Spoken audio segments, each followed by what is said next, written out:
कोविड-19 और आज का मतदाता टीवी में एडवोकेट अरविंद अग्रवाल साहब आपका स्वागत है। अरविंद जी बहुत सीनियर अधिवक्ता हैं आप। तो सवाल मेरा है कि वर्तमान में जो वित्त मंत्रालय ने जीएसटी को 7 वर्ष पूर्व व्यापार एक अच्छी पारदर्शिता वाली प्रणाली व्यापारियों को दिया है, तो उसमें समय समय पर सर कुछ न कुछ जो है सुधार और उसमें बदलाव की मांग होती रही है। तो सर आपका क्या सुझाव है इस बारे में? जीएसटी जो इंट्रोड्यूस हुआ वो 2017 में हुआ और जुलाई 2017 में हुआ, जो चूँकि अभी बड़ा इन्फेंसी स्टेज में है तो सुधार तो स्वाभाविक है।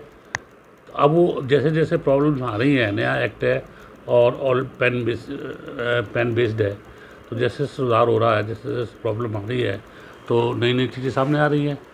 और जीएसटी काउंसिल जो है गवर्नमेंट को नए नए जहाँ ज़रूरत पड़ती है कि रेवेन्यू का लीकेज ना हो पर्पज़ तो यही है, सही रेवेन्यू पहुँच जाए। फ्रॉम टाइम टू टाइम वो उसको जो है सजेस्ट करते रहते हैं, लॉ में अमेंडमेंट होते हैं। और एक अच्छी चीज़ की शुरुआत अभी जीएसटी काउंसिल ने की है कि डिफरेंट, चूँकि पेन बेस्ड है जीएसटी, तो कहीं कुछ डिसीजन हो रहे हैं, कहीं कुछ डिसीजन हो रहे हैं।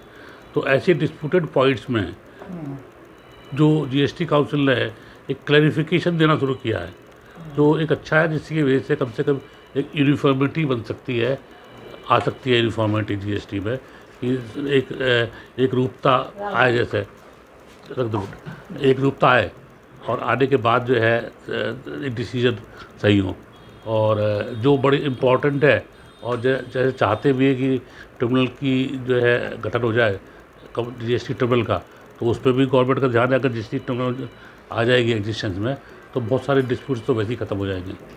अरविंद जी 7 वर्ष हो गया, तो ट्रिब्यूनल न बनने से कितना नुकसान हो पाया है अभी तक? नुकसान तो दोनों तरफ से है, गवर्नमेंट की तरफ से भी है, वैसे भी है।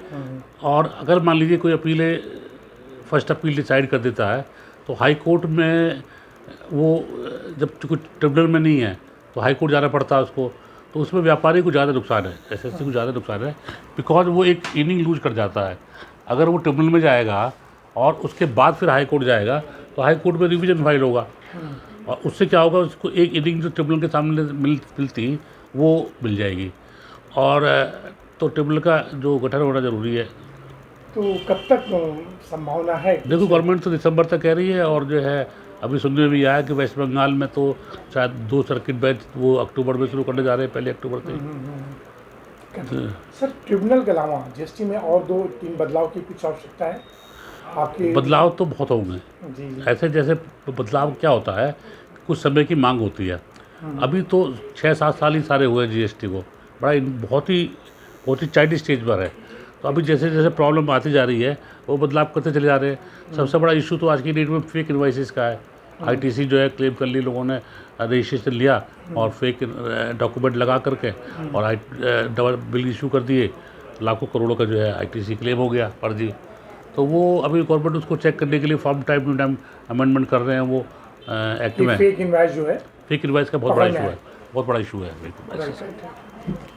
सर इसके अलावा जहाँ तक मुझे जानकारी है कि जैसे पहले होता था सर कि भाई जो मेरा जुरिडिक्शन है, और कोई विवाद या कोई माल पकड़ा जाता है जो हमारे जुरिडिक्शन में होता था सर, लेकिन जीएसटी में ऐसा नहीं है, जहाँ माल पकड़ा जाता है सुनवाई वहीं होती है। तो ऐसी स्थिति में ये व्यापारी के लिए हितकर है? नहीं, व्यापारी के लिए हितकर नहीं है। और इसके बारे में गवर्नमेंट को रिप्रेजेंटेशन दिए गए हैं कि मान लीजिए कोई व्यापारी यूपी में रजिस्टर्ड है और उसका माल जो है पंजाब में पकड़ा जाता है, तो व्यापारी का कहना और हम लोगों का कहना भी ये है कि वो उसकी अपील जो है जहाँ वो रजिस्टर्ड है वहाँ पर होनी चाहिए। लेकिन इसमें कुछ थोड़ा सा लीगल प्रॉब्लम भी आ रही है। वो कहते हैं जहाँ माल पकड़ा गया है वो वहाँ का रेवेन्यू इन्वॉल्व है, माल उनका कहते हैं फर्जी माल है या फर्जी डॉक्यूमेंट पे जा रहा है, ये कैसे जा रहा है। ये तो डिमांड हम लोग करते चले आ रहे हैं, व्यापारी भी कर रहा है कि जहाँ माल पकड़ा जाता है वहीं वहाँ अपील ना हो करके उसकी अपीलें वही होनी चाहिए जहाँ पर जो है वो रजिस्टर्ड है।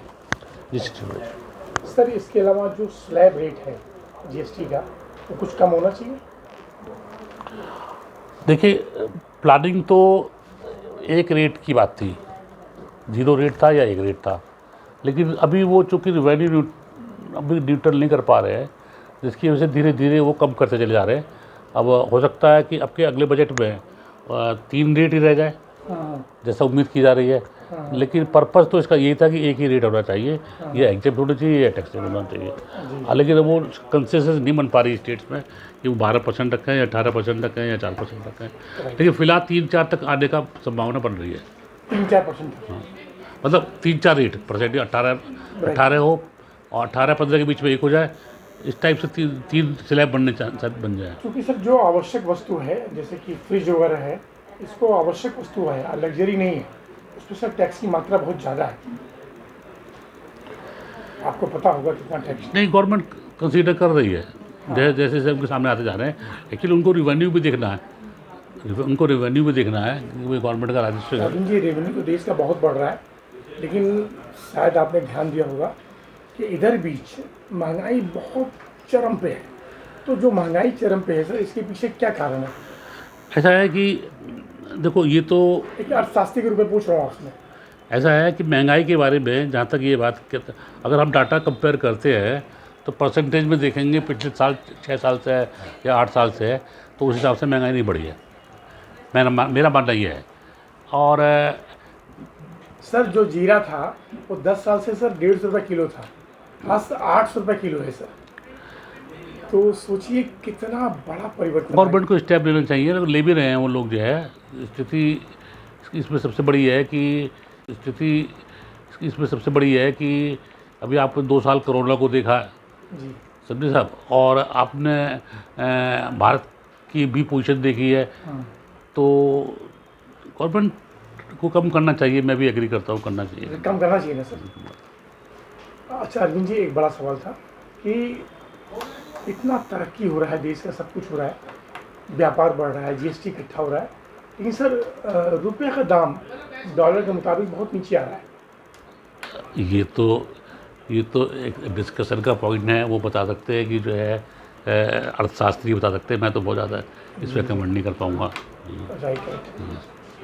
सर बस 2 सवाल था।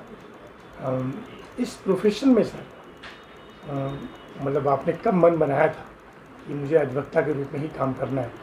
1981 से 81 से प्रैक्टिस में हुआ। 81 से। तो सर बड़ा अनुभव आपके पास रहा होगा, तो कुछ गोल्डन मोमेंट्स कुछ याद है? बहुत सारे लोगों को आपने ताकत दिया है, बहुत सारे जूनियर्स को आगे बढ़ाया होगा।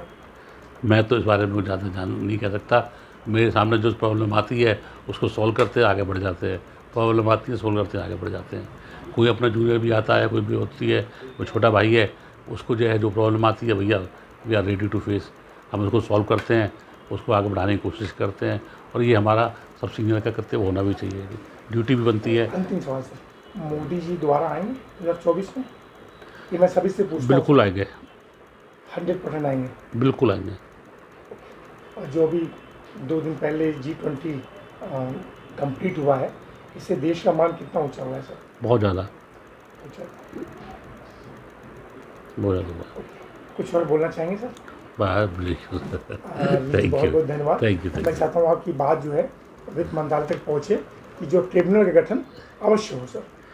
नहीं, हम लोगों ने रिप्रेजेंट भी किया है, हमने भेजा भी है, रिप्रेजेंटेशन किया है उनको, गवर्नमेंट को भी किया है, और ये भी कहा कि जब तक ट्रिब्यूनल न बने जो डिमांड्स पेंडिंग हैं वो रिलाइज न की जाए। लेटर दिया हुआ है, कई हाई कोर्ट के जजमेंट भी आ चुके हैं कि जब तक ट्रिब्यूनल न बने कोई डिमांड न रिलाइज किया जाए। और गवर्नमेंट भी है इस पर प्रायोरिटी पर, उनके एजेंडा प्रायोरिटी पर है इसका एजेंडा। ट्रिब्यूनल बनेगा बहुत ज़्यादा अच्छा हो जाएगा सर। अच्छा होगा। Thank you sir, thank you sir.